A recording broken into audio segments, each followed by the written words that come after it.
This episode of Legends of Tomorrow was fantastic. Outlaw Country, season 2, episode 6, because it really used the setting in a really good way.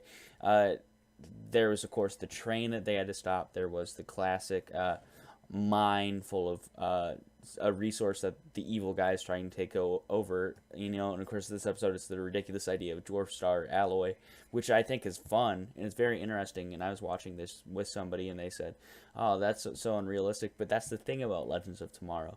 Yeah, some of the stuff seems so far out there, but at the same time, it's fun, it's enjoyable, it's awesome, and that's what makes the show great.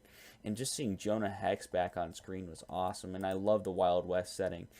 We get to learn more about him in this episode, actually. We get to meet his old rival, Quentin Turnbull, and basically the story behind Jonah Hex's burnt face is he trapped him and a whole town he is with in a church building and lit it on fire to kill them because, of course, they resisted Turnbull and his bandits.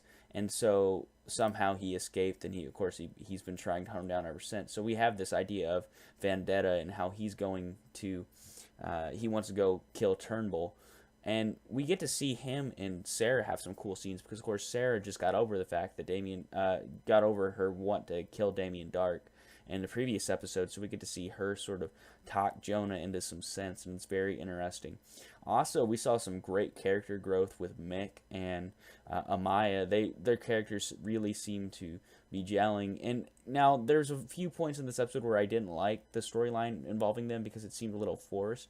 Of course, Amaya knows about animals and stuff because that's her ability as Vixen. But at the same time, the parallel worked in some senses because Mick does act like an animal sometimes. Mick puts on this gruff exterior because he doesn't want to feel or want people to know he feels. And so it's kind of nice that we got to see Vixen sort of see through that. And we got to see a nice little buddy up between Mick and Vixen. I can't wait to see where that goes into the future. I really did like that part. Also, I like the whole Nate Hayward, and this is one of my favorite parts of this season 2. Nate Hayward and I believe Nate Hayward and Ray Palmer. Their whole buddy up this season has been great because, of course, we've seen them. They both took out Ray's suit in Shogun, and then this episode, sort of, Ray was helping him get through his struggles by telling him that, hey, just because you're not bulletproof doesn't mean you can't be a hero.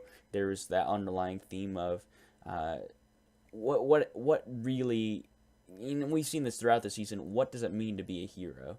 And I really think that they could have taken it in a cheesy direction, but I really think it worked in a cool direction. The one thing that didn't click for me was the whole storyline involving Dr. Martenstein.